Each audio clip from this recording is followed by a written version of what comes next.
Hey, welcome back. Mitch Ashley, CTO with Techstrong Group and also principal with Techstrong Research. We are at RSA and kind of taking over a little bit for a little while for Charlene. She'll be back with an episode of Techstrong Women coming up right after this. In the meantime, we have a special edition of CISO Talk. Now, if you've tuned in before, you know we have a lively panel of experts that operate at the C-level in varying capacities, and we're going to be talking about an interesting topic that I don't think we've touched on before. Before we get to the topic, let's have our folks introduce themselves. If you want to start out, JJ, Jennifer? Sure, absolutely. Hi, everybody. I'm Jennifer Manella, or JJ, founder and principal advisor with Vision Security, where I work with organizations to align the security, people, processes, and strategies with the technical operations teams that are implementing those strategies. Excellent. And a new guest, yes. Allison Miller. Hi, I'm Allison Miller. I'm CISO and VP of Trust at Reddit. And so there I'm responsible for protecting not just the Reddit platform and its corporate systems, but also protecting users and things like their privacy and their safety on the platform. Awesome. So, yeah, important topic. Important topic and a fun role. So we'll have to explore that some more, kind of that expanding role. So I'm excited to hear about Anthony Johnson. Good to see you. Thank you. Anthony back. Johnson, founder and managing partner at Delve Risk, market research firm. Like I said, we're covering CISO from a number of Fortune 500 companies. So I'm pleasure to be back. I think the more responsibility, the more recovering. Yeah, exactly. For those roles. So our topic today is the Agile CISO. And we came up with this topic. Yeah, there's a lot of things that are evolving about the CISO roles. Sometimes it's taking on more of IT responsibility, kind of combining CIO, CISO, infrastructure. But I think more recently we've started to recognize that it's not just the operational role of being a CISO anymore. Yes, we still have those things, but it's being more involved in the business, more involved in the strategy, in the execution. Sometimes it's even kind of outsourcing to managed service providers, part of our security and infrastructure. Matter of fact, Matt Newfield, who's my co-host, is not here today. He's on special assignment.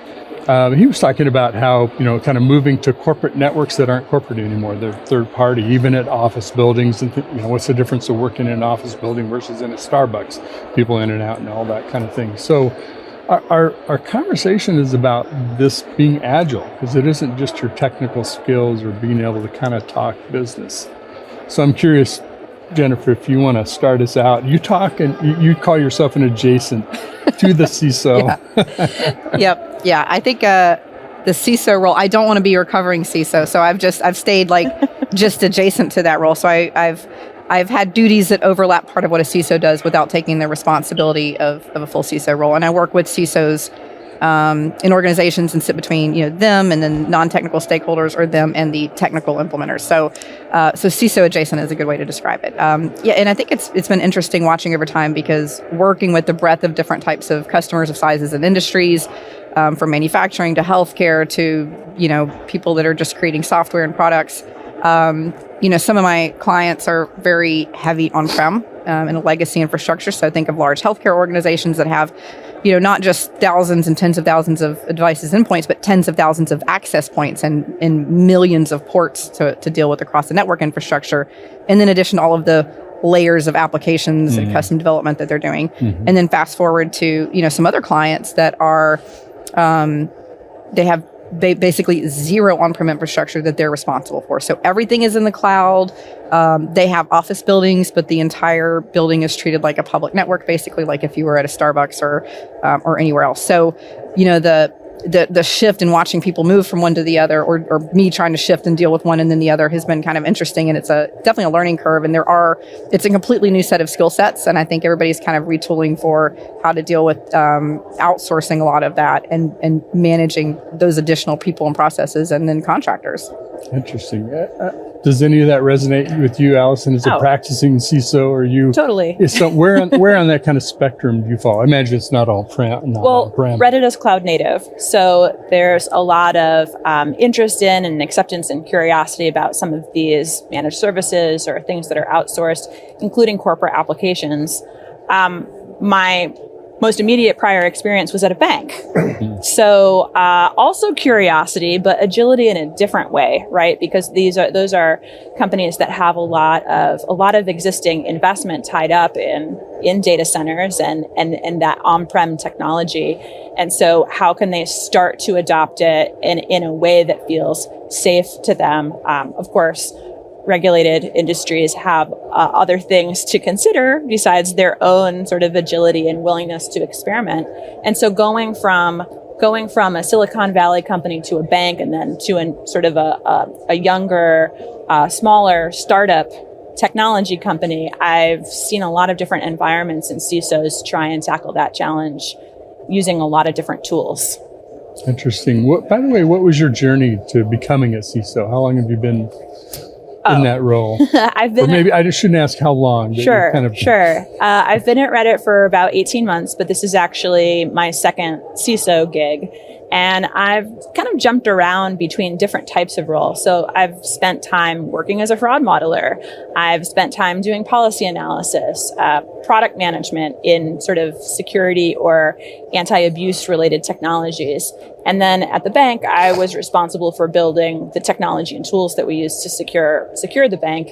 And so that sort of builder mindset, I think, is what I've sort of brought with me into the CISO role, is that I like standing up programs that protect platforms and people, but I want to build those protections in. And so that's sort of what brought me into this role at Reddit, because it was just a really interesting combination of things I was going to be responsible for. And so that's the other trend, perhaps, in addition to the different types of technologies that CISOs are trying to navigate, the changing nature of what risk means to different companies and what a security executive can bring to those discussions. Interesting. I know, Anthony, risk is top of mind, something you talk to a lot of people about, help them understand, because it's not a static thing. I think when it comes to organizations, though, what's really fascinating is that I think the business is requiring this more of an agile, business-minded CISO, simply because the demands of what they actually need to grow and survive in this market is shifting. One of my big questions that I think about is whether most of the security leaders today can make that evolution, or if they can even do it at all. It's something like 52% of the CISOs across the Fortune 1000 are actually non-technical, and a good number of those have been with that organization for a long time. So they have, in my view, they have a better opportunity of understanding the business and what's actually necessary to kind of make the shift. Whereas you still have people, myself, I'm a geek, who love to talk about the geek stuff, right? But at the end of the day, that's not going to cut it in 5-10 years anymore, right? Because the business, when you look at user developers, the citizen developer, we have people coming out of college that have more development experience than some of the folks in IT, which is just kind of really interesting. And when you start to get into no code, low code, they're pulling out apps and coming up with ideas that security teams have to figure out. How do we secure this? And the business has been running on it for a year now because it's been such a critical process. So it has to be more business centric. They have to get out of the notion of just more cyber specific tools. So I think that level of agility that's shifting is a big piece of the evolution in that risk conversation. I like that. It sounds like shining a business-centered flashlight on the shadows of our technical debt is something that a lot of CISOs are getting involved in. Yeah, absolutely. I think I use this model I talk a lot to is we took the Maslow's hierarchy of needs and we actually made it a business hierarchy of needs. And security is not the bottom. It's not the foundation, right? It's revenue, and just like food. And there's aspects of where you need safety and shelter and you all want that, but that's after you get the core aspects of like revenue or food in the regular hierarchy. And when the company's trying to grow, security's awesome, but we have to hit our numbers. We have to hit our expectations. We have shareholders that freak out if not, and a lot of security leaders need to be paying attention to what did the business commit to the street? What's actually in our 10K besides our 4 security statements in there or whatever it is. And we'll see what the evolution looks like, how people keep up. Interesting. I wonder too about, Yeah, I think I'm going to throw this out there. I think we should eliminate the term IT because there is no boundary anymore. I mean, it's all happening everywhere in the organization. Don't fight them, join them, kind of thing. And let's just be real about it. I also wonder if, in a way, we kind of need to do that with security. It's not network security or corporate security or whatever, trying to protect the organization from itself from doing bad things. We need to have discuss the decided upon level of risk and measures, and those things are going to evolve and change over time because the business isn't static either. I like the idea of bringing more people into the discussion on technology for sure. I'm not sure if I'm ready to give up having folks be specialized and be able to go deep on some of those topics. Like securing a desktop is a little bit different than securing a container. And I need folks who can do both. And incident response is a little bit different than those design reviews that we're going to need to do as we better support the business. So I do like the idea of democratizing IT and security and bringing more folks to the table. But I also think that there's something that we can bring into the discussion based on our experience and understanding of risks. I don't think it's necessarily an approach that is natural. It can be learned to be natural. It can be aligned with some of the natural things that finance and marketing do to value, cost benefit analysis of new ventures and such. But I think that there's still sort of a mindset and a piece of the discussion that security folks can bring. Yeah, I don't think we're quite ready to ban it yet. That's a little controversial. We'll shoot for it. Yeah. I'm curious, Jennifer, in your adjacent kind of CISO role, I love that term. You shouldn't have told me because now I'm going to use it all the time. You have to observe, and I imagine a lot of times you're being asked to help work through some of those struggles of how to align with the organization, support the organization, but also manage risk that goes with it. What's sort of the most common things that you see people struggling with in CISO roles? Mm-hmm. Well, I think the first thing, and to me, it's kind of an elephant in the room that a lot of organizations don't talk about, or just kind of as an industry, we don't necessarily talk about in whole, maybe in little pockets. And that's that there's not really a set baseline for what we consider a CISO. And there's been, jokes for the 10 years about the CISO with the little c and a CISO with the big C. And, there's organizations that I work with that are very mature and, large, mature organizations have a large, mature security practice, and they have a CISO who can build something and develop something they understand, A to B, they're ready to shift and mold and change and go acquire whatever resources or assets they need to make that happen, or their own knowledge to get there. And they have some level of training to do that, or mentorship, or somebody has helped them do that. And then you have organizations. And so when you look at a lot of the Fortune rated companies, you have these mature systems and peoples and processes. When you look at the rest of the world, of which there are so many, many millions of like mid-market customers, and I don't deal in SMB, but let's just forget about that and stay with mid-market and up. Not everybody has that. And, one day I'm working with a CISO who's one of these mature organizations. And, on Tuesday, it might be that the CISO was the web developer last year, or the IT director a couple years, or an application developer, or this or that. And so they come in with this kind of, I hate to call it narrow, but in the grand scheme of what a CISO would be doing, and why I don't consider myself CISO material, it's a narrow sliver of that. And they know how to build that, and they don't really know how to build the stuff around it and a new program. They don't know which risk models to be using for their organization and to build something from scratch. And so you're in a situation where, you're either forcing somebody to learn something so far outside of what they've ever done before and not necessarily give them the resources to do that. Or you're at the mercy of them specializing and really ratcheting down on the security within the domain that they came from, whatever that was. And so for me, it's been a real struggle because, I'm certainly not an expert across the board with things, but I at least kind of know what I don't know. And, try to steer people towards those resources to go fill in those gaps. But it's, it's certainly an uphill battle for the majority of organizations out there that, they think, okay, well, if we hire somebody who's looking at firewall logs, and that's now our security analyst, and they can report to an IT director or CIO or something, and they don't even have a CISO. they maybe have a compliance officer for whatever their requirements are.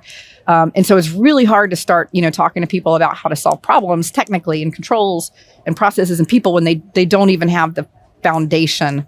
They're talking about shingles and there's we haven't cleared the ground to lay the foundation of the house yet.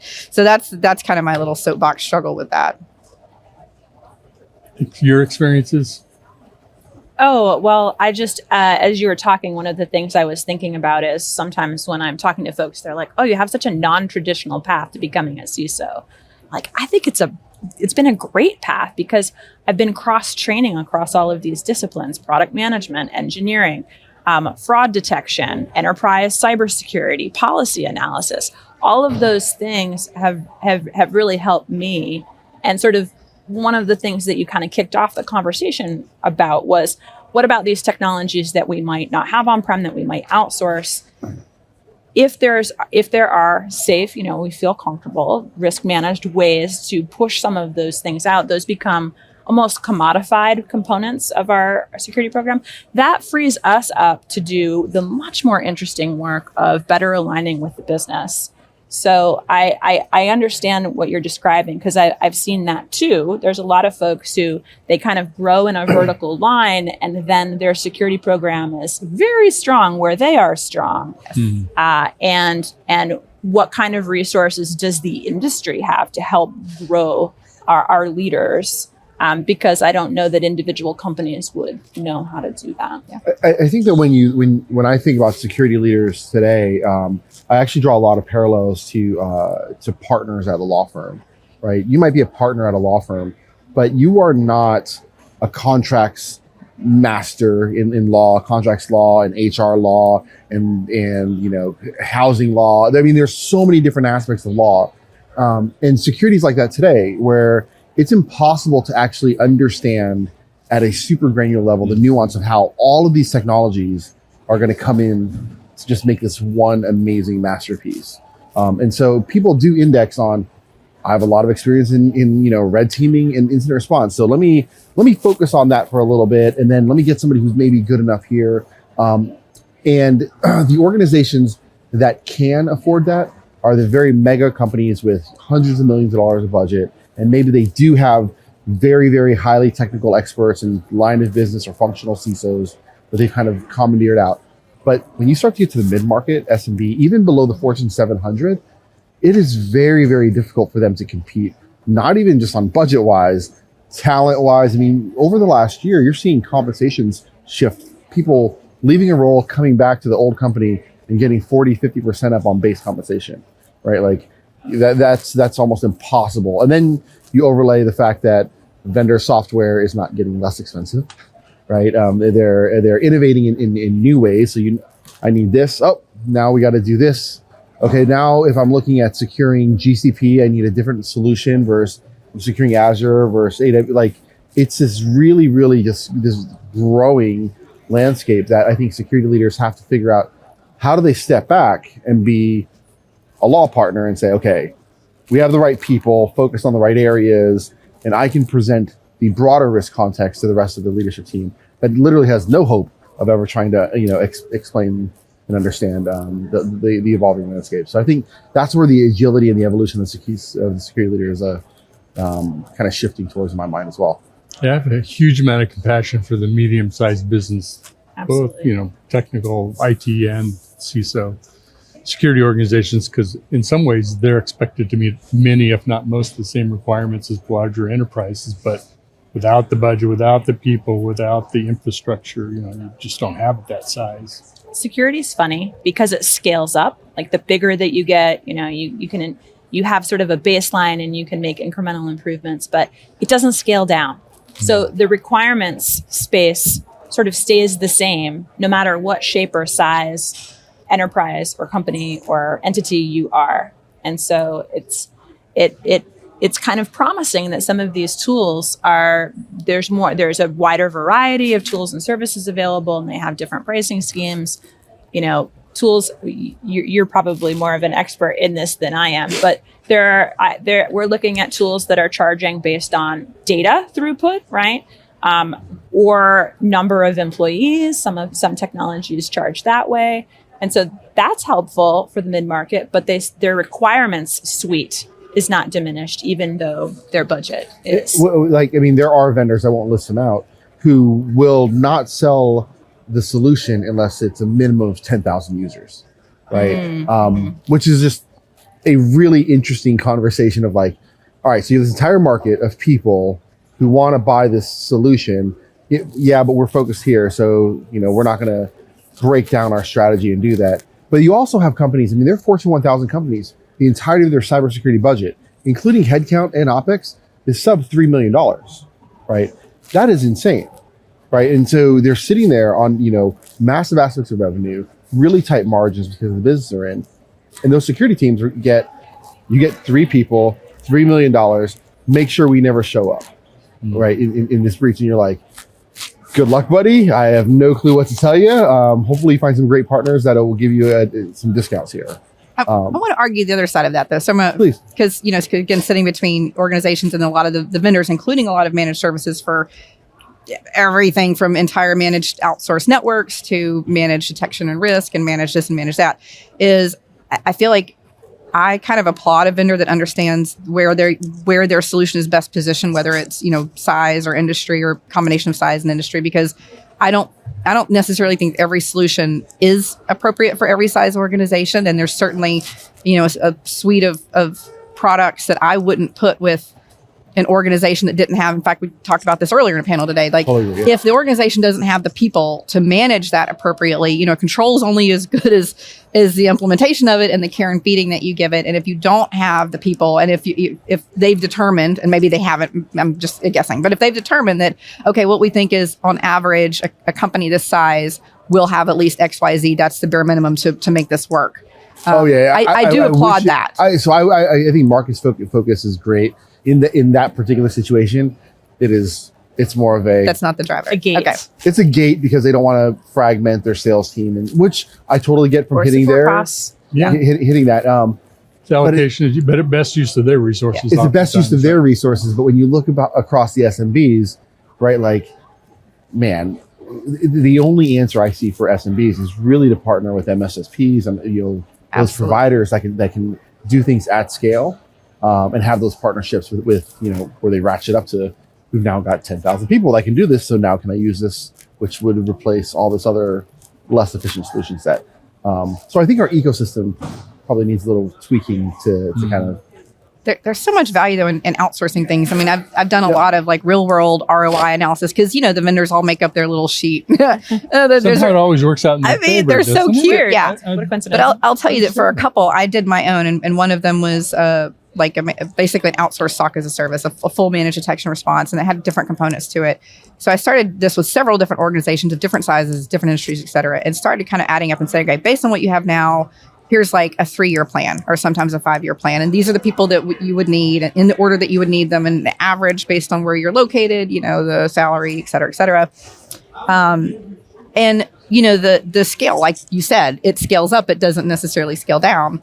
And it's just, it's an unbelievable expense just to get 24/7 coverage to have a SOC with just even basic junior level analyst, and not even necessarily a SOC manager, not an incident response team, not somebody doing forensics, not all of these other things you still have to go outsource somehow. That barrier to entry is just so high for organizations that SMBs absolutely don't have a prayer there. Good stuff. So let me kind of check altimeter, and I want to take the conversation in this direction.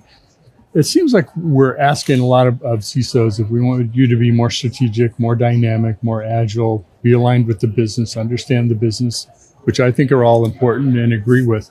At the same time, like I'm giving a talk on API security, and what my talk is about is to kind of equip security people with some software language knowledge about DevOps and Agile and cloud native and where all these APIs are coming from. So now all of a sudden, as a CISO, you're being asked to secure APIs. You're like, well, okay, REST is a protocol, HTTP. It's a little more involved in that. So where I'm going with this is the landscape is getting bigger of challenges of technologies and kind of problems to include in the security. How do we deal with that? At the same time, we're trying to be more forward-looking and helping the business achieve what its goals are, not be the land of no. No, don't do that because it's not secure. We can't secure it. Well, one way that that I'm sort of approaching that is a lot of my security engineers are software developers. They're sort of engineers first, and we do a lot of cross-training with our partner teams. So, for example, we have a really awesome SRE team, and the security team cross-trains with them so that they all have sort of a similar approach to incident management, and they all know each other and can coordinate if something happens. So this idea that security is exotic and away from the business and is removed from, I work for a software company, so is removed from the actual guts of how the business works. We're sort of breaking down those silos a bit, because in truth, I don't know if I can outsource a SOC, because for someone to actually respond, they might have to go into code. They might need to know which engineer, or at least which engineering team to kind of pull onto the line. And that's just something that it kind of requires being on the ground with that team and having those relationships. So it's hard for me to imagine outsourcing that. Although I love the idea of having it, having some burst capacity there. But that's sort of how we're thinking about it, and an approach that I've seen be successful elsewhere as well. So at this very table, last time we did these interviews, 2020, one of the things that I said was, security people, go learn something about software architecture. You don't have to become a software expert, cloud native expert. But that's that, if you don't have those skills, go acquire it, right? Right. Especially as we do more software automation around security infrastructure. But not saying that I was right, but I was right. So let me spin this a different way. Okay. I feel like we're saying, okay, it's the CISO's job or that team's job to take, the business requirements and translate them and then communicate them down. I feel like that hasn't been working for us. And so again, kind of sitting between the CISO and the teams doing the work, a lot of times what happens is these architects and administrators it's not communicated down to them. The end result of I need you to do this is communicated to them, but a lot of times why and the conversation of how those architects and those other individual contributors or teams they're not given the opportunity to participate in it. And so I think that there are these kind of almost horizontal silos of layers where the people that could contribute to that conversation to some degree, and probably not everybody, but some people definitely could contribute to that conversation. And a lot of organizations are not given that opportunity. And, and frankly, that's probably why I have a job. So, but it is a gap. And I feel like if the business could trickle down to a little bit closer to the feet on the street and the hands on the keyboards, and they understand, then you have that many more people advocating for whatever that business requirement or suite of requirements is that can then feed back up to the CISO or their managers or the CTO team, and especially through digital transformation projects, and be able to say, okay, well, we understand this and we understand you told us to do this, but here's this other better way to do it, or a more secure way to do it, or a more efficient or efficacious way to do it. And I just feel like that I know there are corner cases where there's some uber amazing communication up and down, but I think that is the exception, not the rule. And I think we have to stop putting this sort of choke point with the CISO to be that person or that team to do that. They're the translation gate. Yeah, I feel like we can do that further down. So here's something I struggle with, though, right? And now I have the luxury of having, like I said, been a recovering CISO to now building a software company. And what I find that's really, really fascinating, and this has held true throughout my entire career, a lot of security leaders, they might know the business, but they don't know how the business makes money, right? Or they've never actually spoken to a customer, right? So when I was at the bank, I would talk to other security leaders. They're like, oh yeah, we're a bank, we do these things. I'm like, well, how do we make money? And they wouldn't actually understand the nuances of how trades were transacted, or how we actually would handle and convert off of currency. And like, these things are really, really important because arguably the other business heads do know how they make money. And so they have a different view of risk of like, hey, we got to hit this target. But what the security leaders and technologist leaders are really good at is, I can secure a network, but I think they have to have a deeper appreciation and understanding of why we're securing the network. And as a, building software now, I find myself doing things that I'm like, man, Anthony 4 years ago would totally kill me for doing this right now. Like, there's no way I would have let this slide. I would stop myself. Right. But when I go back to, I would totally have stopped myself.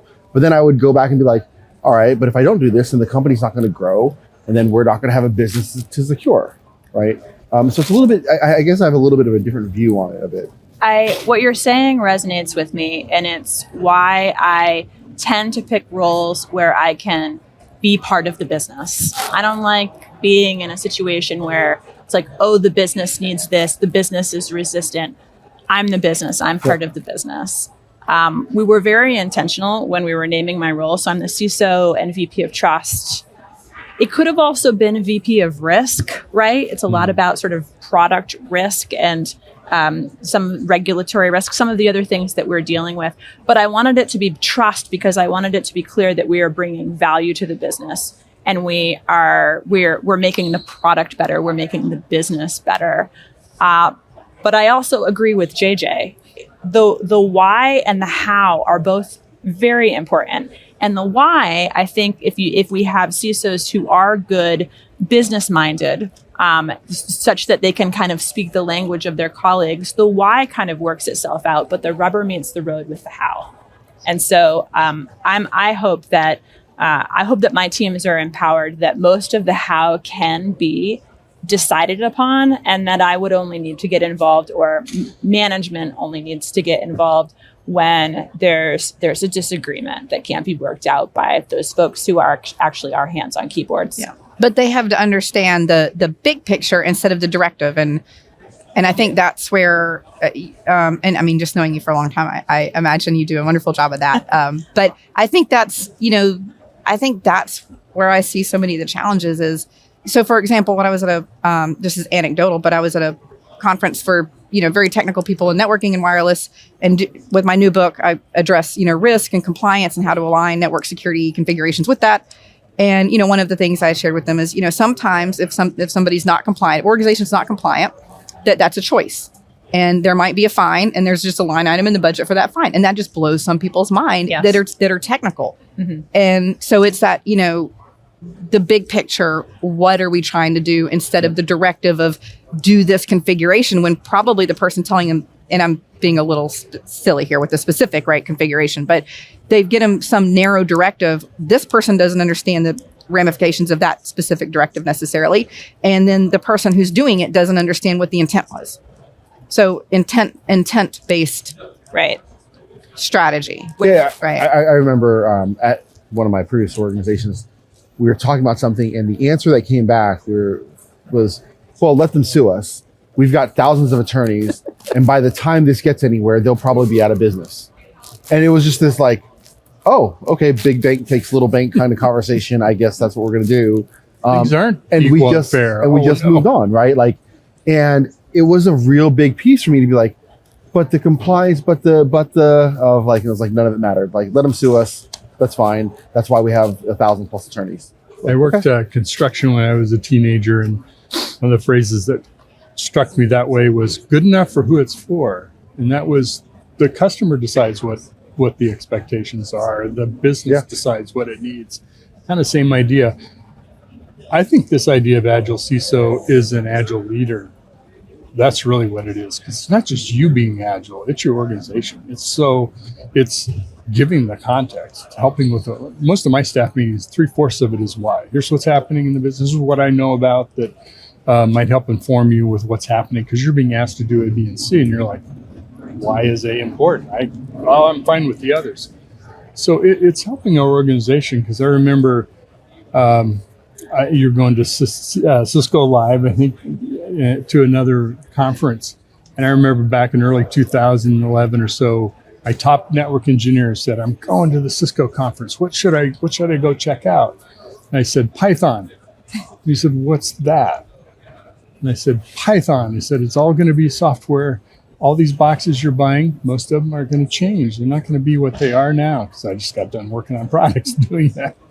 And so our role is to help bring people into the paradigm shift that we can help with and help them be agile. So we've got the team with us. Yeah. So we're bringing in software people when we need software help and expertise. Anyway, that I don't know if that's consistent with. No, I love that.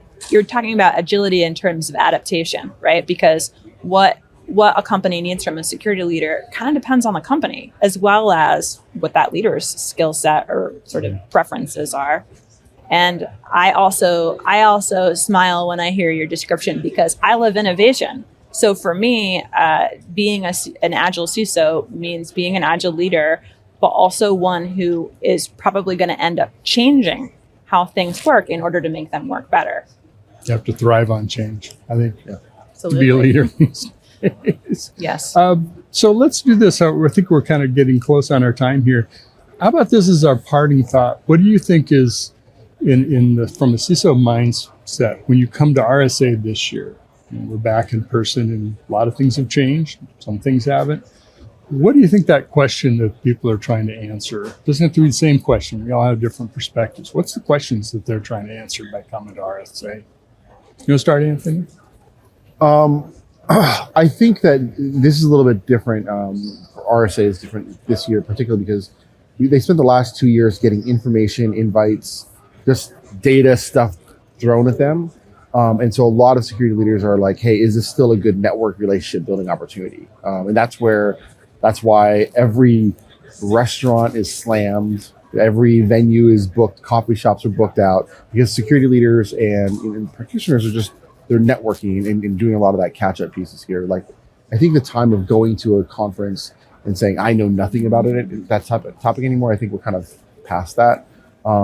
That's going to be more the exception. So I think they're looking for, how am I continuing to build relationships? How am I networking? And is this going to be a good use of time from that perspective?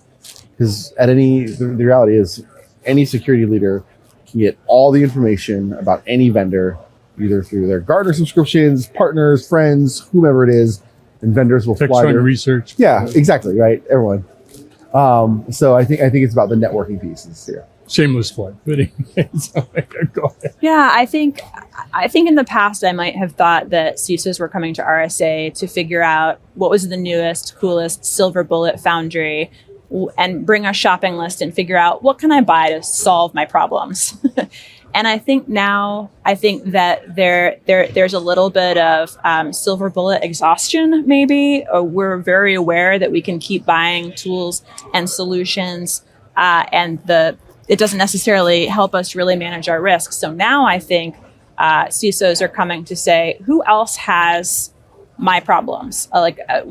And of these, and how are they solving them? Because maybe it is a tool or a technology, or maybe it's a process, or maybe it's a relationship, or maybe it's a way of working. And so I think that's kind of what's on CISOs' minds now. They want to focus in on the problems that are really hard for them to solve. Yeah, I agree with that. And I think that's why there are so many birds of a feather roundtable sessions. And I think those are awesome because they're peer. I'm facilitating one this week, but that's where, 20 or 30 people come together. It's not a presentation. They get to kumbaya or not really kumbaya, but they're going to kind of discuss, with their peers, what their problem is and how they've solved it or not solved it. But I think, probably 72% of the CISOs that are here are trying to figure out what zero trust is. Still. I agree with that. That low. Yes, low. my completely unofficial survey results there on that It's one. not a pretty accurate. I think it's accurate, 72%. yeah. 72.6, but I was rounding down. Oh, good.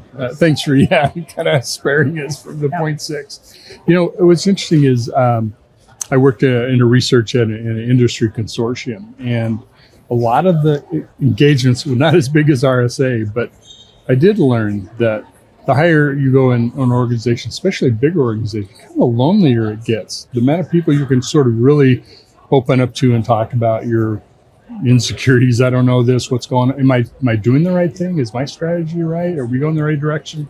You can ask that question in some ways to vendors and to colleagues, but you want to talk to people who are wrestling with similar maybe they're not wrestling with the same problems. They've already solved it, or how they're going about it. And the other is that the executives, the boards of their organizations, they're asking them two questions. What's on the forefront that can harm us? What's on the forefront that can help us? Because I don't want to miss either. I don't want to get hit by something. I also don't want to miss the next Uber, the next Airbnb, the next whatever, right? And then all of a sudden, we lost a big opportunity to transform our business and, become the next thing we need to become. So it is that sort of raised periscope, being able to take a look and then connect. It's not just human connection. That's all nice. It's good to get together again. But it is that interpersonal conversation. How about a parting thought, Allison, if you want to kick us off with sort of, if I was going to advise the Agile CISO, what would you impart to them? If I was going to advise the Agile CISO, or let's just say the new CISO, I think that folks come into a new gig or maybe are at their gig and they think about technology, team, and culture. And a lot of us who are in the CISO seat, we're nerds, so we focus in on the technology. But it's actually culture that is really going to be the game changer and whether you kind of win or lose at the game you're playing. Yeah. I would say get out there and actually meet your business partners, like meet the other business leaders, and not just once a quarter, right? Like find a time, find a reason to listen to what they're actually working on, what their expectations are for that quarter, for that month. Because I think there's a lot of security leaders who kind of get sucked into the tech bubble of where they just talk to the CIOs, CTO, and they don't actually ever really talk to the business and say, oh, you have to grow your footprint by 30% and expand retail locations to this to hit these numbers. And that means blah, blah, blah, blah, blah, right? And so I would say really get out there and meet those business partners in a meaningful way. Good advice. Jennifer? I think for the sake of shifting gears and not being repetitive, like, I agree with both of my panelists over here because that's boring. A violent agreement on everything. I think there's two things, and that's that, I think that the CISO shouldn't be, or any professional really, but especially a technical or security professional should not be expected and expect themselves to know everything. It is fine to ask questions. It is fine to say, I don't know. It is fine to say there's a problem I don't know how to solve. It's fine to ask peers. It's fine to ask, I think, anybody about those things. I know some stuff is sensitive, but for the most case, having people you trust to go to for those types of things, to ask those questions and help solve the problems. And then I'll also just throw out like a tool that I've recently stumbled on that I like a lot. Whereas if you did come from one of those kind of siloed domain areas and you feel like you have some blind spots, I'm really digging Sunil's Cyber Defense Matrix. So there's a book, you can get it on ebook, and they're giving them away here as well. But it's really nice because it takes kind of the NIST concept from that framework and makes it really easy and consumable to use. It talks about like left of boom, right of boom, and breaks down the 5 different assets and the 5 different, like detect, respond, et cetera. Process. Yeah. And so it's nice. You can't just glance at it. You need to read the definitions because they're not what you would think they would be. But it's a great way to kind of, I think, evaluate yourself as a professional to see where you tend to cluster your attention, and then to kind of fill that out a little bit, make sure that you have the people, the processes, and the products to address each of those, whichever of those squares are relevant to your business model and your architecture. I think that's a great kind of easy, like a 2-hour exercise to get some visibility into your blind spots. I think that's cool. He was just here in neon green pants. Yeah, he was walking by. So, did he really? Yeah, that's what I was waving at. I was He knew I was talking about him. That's subliminal. He planned that all the time. So you would mention it. But neon green pants. Like they were neon green. By the way, you're a newly minted author. Why don't you tell us a little bit about your book and how we can get it? Okay, so my first book I co-authored with other people. So this is my first book by myself. It's Wireless Security Architecture, but I think I kind of alluded to earlier. It walks any networking professional or any IT professional. Barrier of entry is like you need like network plus level knowledge, but it walks them through understanding kind of security mindset, risk, compliance. Who needs to be doing what in the organization, what to do if you don't have those people in your organization, how to make some gut instinct calls if you don't have a CISO, for example. And then it gets into the nitty-gritty details of how the protocol specifications work, when to use what. And when Wi-Fi specifically, we have new security suite that's WPA3. It talks about there's a lot of opportunity to make that fail miserably. So there's a lot of conversation around how to get there. It's meant to have a shelf life of 5 years, so it's broader than very specific things. And then in the back is where I threw all of the stuff that won't live the life of the book. So there's stuff about zero trust and BYOD and remote workforce, and quite a bit about non-Wi-Fi wireless, including private cellular, which is an emergent use case for enterprises, and some other IoT and industrial automation stuff. Really smart. Build in some obsolescence. You can have a second and a third edition. There we go. Yes. Way to go. So my parting thought would be, go learn the business. Yeah. Spend a day in the warehouse, unpack a truck, go stand next to a teller at a teller window, go mow a lawn or whatever it is you do. Go, irrigate the golf course. Whatever your company is, truck roll to do install of a network at someone's home. There's nothing like being in the field, and do it not more than just once. Don't just do it the first week or first 6 months of your job. Every quarter, every once in a while, go back out and learn a different part of the job. Go sit down with the finance people and sit through their team meeting and their presentation, what they're going to take to the board or to the CEO. Learn the business, because how can you secure what you don't understand? Right? It's all Mitch, part of it. Yeah. Instead of Undercover Boss, should we have a Techstrong TV series that's Undercover CISO, where the CISO goes undercover in the business and takes on a different role? So like a Tom Cruise kind of movie, Top Gun Maverick-ish kind of thing. I like it. Yeah, that's a great movie, by the way. I think it's a great idea. I haven't seen it yet, but yes, I will watch the movie. Oh, you got to see that. Such a good reality show. And, Yeah, wouldn't it though? Yeah, it would. Yeah. Have you seen Undercover Boss? Yeah, Okay, I have. There's some interesting episodes. Yes, I have.